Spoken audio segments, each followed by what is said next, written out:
Welcome back. In this video, we are going to learn about another data structure in JavaScript, which is objects. So far, we have been using arrays as a data structure to store multiple related values in the same variable. For example, we can store the names of our favorite fruits in an array like this. Let fruits is equal to apple, orange and mango. Now these arrays are useful when we want to store a list of values that have the same type and order. But what if we want to store more complex and diverse data, such as information about a person or a product? For example, how can we store the name, age, and hobbies of a person in an array? One way to do that is to use an array of arrays like this. Now, this is not convenient or readable. We have to remember the index of each and every item in this array, and we need to use nested brackets to access the values. For example, to get the name of this person, we have to write like this. Let name is equal to then this person array. Then we need to specify the position of this first array, which is at position 0. And now we are in this array, and in here we have two values. This one is at position 0 and the second one is at position 1, and we want to get the name which is at position 1. So another square brackets, and here we need to use 1.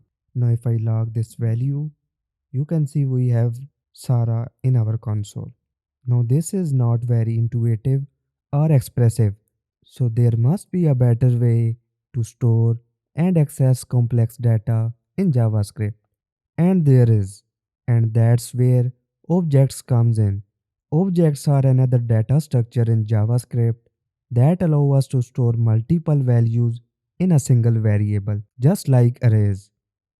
But unlike arrays, object can store values of different types and have names for each value, and these are called properties. And there are different ways to create object in JavaScript, but the simplest and most common way is to use object literal notation. And the object literal notation is a way of writing an object as a literal value using curly braces and key value pairs. For example, we can store this same information about the person in an object like this. Let person2 is equal to. Now to create an object, we are going to use curly brackets like this. Now in here, now in between these curly brackets, we are going to write our properties, and these are in key value pairs.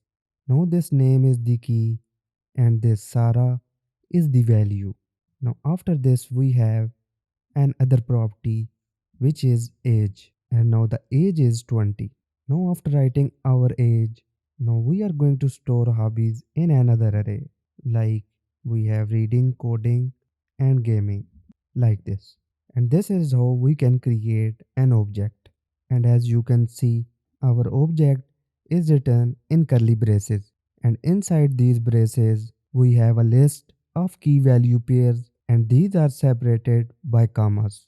Now each of these key value pairs in our person object is called a property.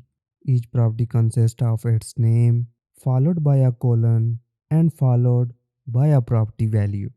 Now this property name can be any valid identifier, and this property value can be any valid JavaScript expression such as string, a number, an array, or even another object. Now this object literal notation is very convenient and concise. It allows us to create and initialize an object in one statement. We can use the object literal notation to create an empty object by using just curly braces like this.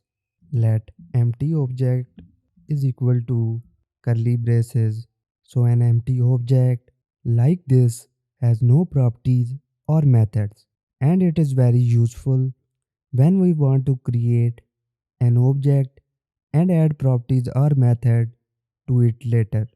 So in summary, objects are another data structure in JavaScript that allow us to store multiple values of different types and names in a single variable. Objects are very useful when we want to store and manipulate data that has a structure and meaning, such as information about a person, a product, a book, or a movie. Objects allow us to group related data together and give them names, making them easier to access and understand. And that is it for today's video. And in our next video, we are going to learn how we can access these properties that we have in our object. I hope you found this video helpful. If you did, give us a thumbs up and don't forget to subscribe for more exciting web development tutorials. If you have any questions, leave them in the comments below. Keep coding, keep creating. I will see you in the next video.